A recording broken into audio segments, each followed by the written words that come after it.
Impressions ने उसको create किया। अगर एक बिलीफ पैदा कर लेते हो दैट मैं बहुत अच्छा हूं और सब मेरे को प्यार करते हैं, तो सभी तुमको प्यार करना शुरू कर देंगे। एक साबर मंत्र मैं तुमको दे रहा हूं, जब कभी भी खाली बैठो, क्योंकि मन ने सोचना तो जरूर है, मन और नहीं सोचेगा तो सोचेगा आजकल रिसेशन हो रहा है, आजकल बहुत खतरा है, आजकल अपराध है, मेरे साथ ही ना हो जाए, कुछ भी सोच लेगा। तो उसके बदले उसको कोई काम दो, मन को कोई काम दो। तो वो एक मंत्र है जो कि मैं तुमको बोल रहा हूं, उसको लिख लेना, उसको जब भी खाली बैठो उसको रटना। वो मंत्र है, every day in every way I am becoming better and better। हर रोज हर क्षेत्र में मैं अच्छे से अच्छा होता जा रहा हूं। इसको बार बार बोलते जाना। शुरुआत में ये शब्द है, शब्द को नाद में परिवर्तित करना है। मंत्र जब हम नाद में जब परिवर्तित करते हैं तो वो वाइब्रेशंस में परिवर्तित हो जाता है। वाइब्रेशन से क्रिएशन शुरू हो जाता है। शब्द स्थूल शरीर से, एनर्जी एस्ट्रल बॉडी से, सूक्ष्म शरीर से, और वाइब्रेशन कारण शरीर से, कॉजल बॉडी से। तो बार बार जब बोलते हो तो जब वो कारण शरीर तक वो पहुंचती है उसकी वाइब्रेशन, तो वो कारण बनता है जीवन की घटना का, वो क्रिएशन शुरू हो जाती है। हर रोज हर क्षेत्र में मैं अच्छे से अच्छा होता जा रहा हूं।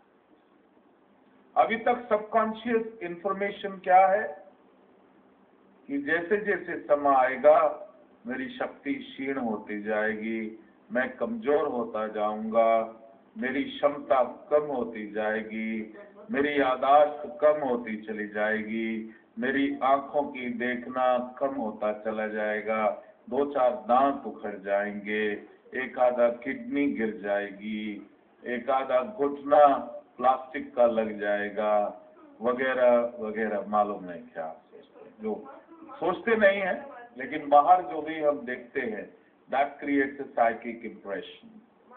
वो मित्र मिला, हाँ कैसे हो, सैर करने गए, अरे वो आए नहीं, हाँ वो अपना हार्ट में दो चेंज करा रहे हैं, दूसरी आरती लगा रहे हैं, अच्छा थोड़ी देर बाद वो ऐसे धीरे धीरे चलते। तो एक वो साइकिक इम्प्रेशन डल रहा। उसके बदले मैं चाहता हूँ आप सभी शिव योग के जो साधक हैं, हर रोज आपको अनुभव हो रहा है, हर रोज आप मेहनत कर रहे हो, तो बेटर होने चाहिए, लॉजिकली बेटर होना चाहिए कि नहीं होना चाहिए। तो हर रोज हर क्षेत्र में मैं अच्छे से अच्छा होता जा रहा हूं। इसको रिपीट करो और make it a subconscious thought, not the conscious thought. Conscious से subconscious. Every day, in every day I am becoming healthier and healthier. Try doing it. There is no harm repeating this.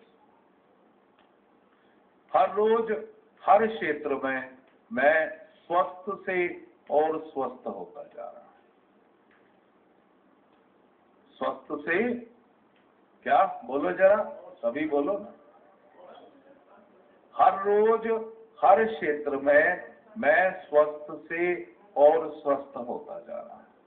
बोलो, हर रोज हर क्षेत्र में मैं स्वस्थ से और स्वस्थ होता जा रहा हूं। हर रोज हर क्षेत्र में मैं अच्छे से अच्छा होता जा रहा हूं। बोलो,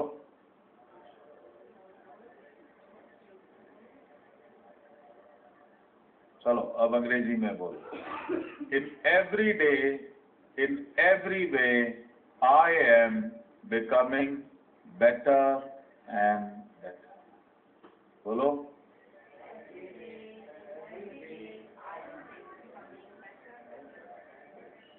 excellent. every day, in every way, I am becoming healthier and healthier.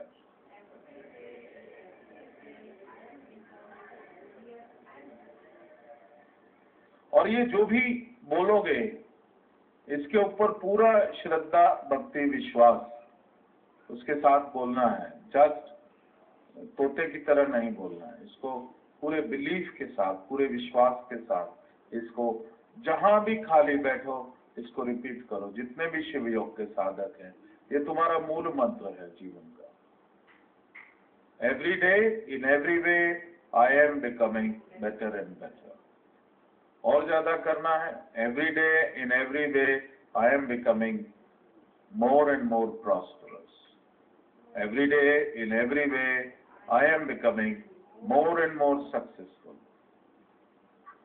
ये सारा ये अपना इंट्रोडक्शन, अपने आप को एक इंट्रा सेलुलर कम्युनिकेशन जो है, आईटी तुमने सीखा है, इंफॉर्मेशन टेक्नोलॉजी, ये शिव योग की इंफॉर्मेशन टेक्नोलॉजी है।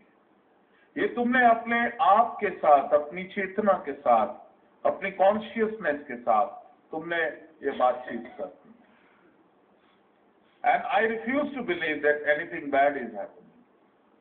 नहीं, आई एम द क्रिएटर। मैं क्रिएट करूंगा और वो क्रिएट करूंगा उस एक्सपीरियंस को जो मुझे एक्सपीरियंस करना है, जो मुझे अनुभव करना है। इसलिए ये बड़ा जरूरी है। इसलिए अपना तुम चाहते क्या हो, तुम्हारा सबसे पहले गोल लिखो, इमीडिएट गोल। उसमें ईगो नहीं लाना, ईगो नहीं लाना। ऐसा भी हो सकता है किसी ने चाट नहीं खाई हो बहुत समय से और बड़ा टेस्टी चाट खाना चाहता है, that can be your goal. There is no harm, don't scold. अपने आप को ये नहीं बोलो, ईगो नहीं लाना, जो भी फीलिंग, क्योंकि मैं चाहता हूं कि तुम सक्सेस की आदत डालो। सक्सेस, बार बार तुम सक्सेस, सफलता तुम्हारे जीवन में आनी शुरू हो जाएगी, तो वो एक लाइफ पैटर्न बन जाएगा तुम्हारा। वो जीवन का एक वो तरंग बन जाएगी, उसी तरफ जीवन बहना शुरू हो जाएगा। तो छोटी से छोटी बात से आप जो है, जो भी तुम्हारा गोल है, उसके लिए कुछ सोचना नहीं है।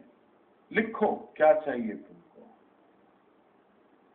कहाँ जाके तुम सेटल होना चाहते हो, कैसा तुम्हारे को जॉब होनी चाहिए, कैसा पगार होना चाहिए, कैसा परिवार होना चाहिए, कैसा घर होना चाहिए।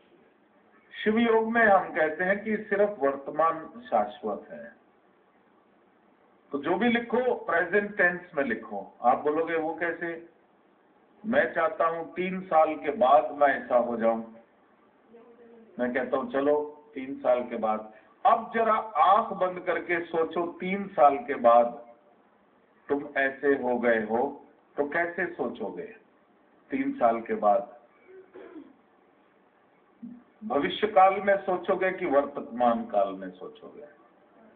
प्रेजेंट टेंस में। अब पास्ट की घटना कोई घटित हो गई, 10 साल पहले कोई घटना घटित हुई थी, मैं कहता हूं उसको सोचो। उसको तुम पास्ट टेंस में सोचोगे या प्रेजेंट टेंस में सोचोगे? बताओ मेरे को। क्योंकि जो फीलिंग है, जो इमोशन है, जो फील करना है, वो सिर्फ प्रेजेंट टेंस में होता है। ये तो हमारी मूर्खता है कि हमने उसको व्याकरण बोल दिया, पास्ट टेंस और फ्यूचर टेंस। हमसे अच्छा तो आदि मानव था, जो स्टोन एज थी वो हमसे ज्यादा अच्छी थी। हम बोलते हम इवॉल्व हो गए, लेकिन मैं कहता हूं वो इवॉल्व थे। उनका जो लिखने का ढंग था, वो चित्र बना के लिखते थे, और हर चित्र वर्तमान में होता है। किसमें होता है? वर्तमान में होता है। वो चित्र बनाया कि वो बिस्तर पे लेटा है, फिर चित्र बनाया उसके मुंह में दवा डल रही है, फिर चित्र बनाया वो खड़ा हो गया, फिर चित्र बनाया वो शक्तिशाली हो गया। तो हर चीज जो है वो प्रेजेंट मोमेंट्स में उन्होंने उसको करा है। Everything in the present moment. इसलिए आप लोगों ने अपने जीवन को जैसा निर्धारित, जैसा भी एक उद्देश्य बनाना है, जैसा भी एक गोल बनाना है, उसको वर्तमान में करना है। वास्तव में अभी भी तुम जो भी लाइफ में क्रिएट कर रहे हो, अननोइंगली तुम उसको, बुरी से बुरी घटना को भी वर्तमान में सोचते हो। भविष्य में कुछ हो जाएगा, उसको तुम अनुभव करते हो, ये हो रहा है, और पसीने पसीने हो जाते हो। बोलो सही कह रहा हूं कि नहीं कह रहा? तो सबकॉन्शियसली तुम्हें मालूम है कि अगर क्रिएट करना है तो प्रेजेंट मोमेंट में उसको फील करके क्रिएट करना, लेकिन तुम भूले हुए हो, अननोइंगली उसको करते हो। अब शिव योग इज नोइंगनेस, वो मैं तुमको ज्ञान दे रहा हूं, सिखा रहा हूं। अब तुमने जानते समझते हुए उसको क्रिएट करना है, कॉन्शियसली जो तुम चाहते हो उसका अभ्यास करना है, उसको क्रिएट करने का। तो प्रेजेंट मोमेंट, अभी इमीडिएट जो भी तुम्हारा गोल है उसको फील करो कि तुम्हारे को वो मिल चुका है, और तुम्हारे को मिल गया तो कैसा तुम अनुभव कर रहे हो। 1 साल बाद जो तुमको चाहिए वो दोबारा से फील करो कि वो तुम्हें मिल गया, तुम्हें कैसा फील हो रहा है। तो 5 साल के बाद का जो गोल है उसको तुम फील करो एट द प्रेजेंट मोमेंट कि तुम्हें मिल चुका है, तो तुम्हें कैसा अनुभव हो रहा है। आप मेरे साथ हैं, समझ रहे हैं मेरी बात को कि नहीं समझ रहे हैं? अब इसको जो है एक कॉपी के ऊपर लिखो। वो जो स्क्रिप्ट है एक अच्छे लेखक की तरह लिखना, गंदे लेखक की तरह नहीं लिखना, जम्बल्ड अप नहीं, हेडलाइंस डाल करके लिखो। ये अब मैं अपने शरीर का बारे में बता रहा हूँ, शरीर कैसा होना चाहिए। अब मैं अपने परिवार के संबंधों के बारे में बता रहा हूँ, कैसा होना चाहिए। अब मैं अपने घर का विवरण बता रहा हूँ। अब मैं अपने परिवार में भी कैटेगराइज करो। शादीशुदा हो तो पति पत्नी कैसा तुम्हारे साथ हो व्यवहार कर रहे हैं, बच्चे हैं तो कैसा कर रहे हैं, जो भी तुम्हारा इश्यू है, क्योंकि लाइफ में अनरिजॉल्व्ड इश्यू कोई रहने जाना चाहिए। अगर कोई भी इश्यू अनरिजॉल्व्ड रह गया वो तुम्हारे एनर्जी फ्लो को रोक देगा, तुम्हारी ग्रोथ को रोक देगा। हर पेंडिंग काम खत्म करना है और आगे बढ़ जाना है। अनरिजॉल्व्ड इश्यू मीन्स एक पेंडिंग काम, बंध गए हो उस घटना के साथ, अब बढ़ने की कोशिश कर रहे हो तो अटक रहे हो, अब पीछे खींच रहे हो, पास्ट में खींच रहे हो, उसको रिजॉल्व करना है। इसलिए वो जो इश्यू था उसको रिजॉल्व करने के लिए कैसा फील हो करना चाहते हो तुम, तो वो बिलीव करना शुरू कर दो कि ये अब जो हो रहा था उसको नहीं बिलीव करना, अब जो तुम चाहते हो उसको बिलीव करना शुरू कर दो।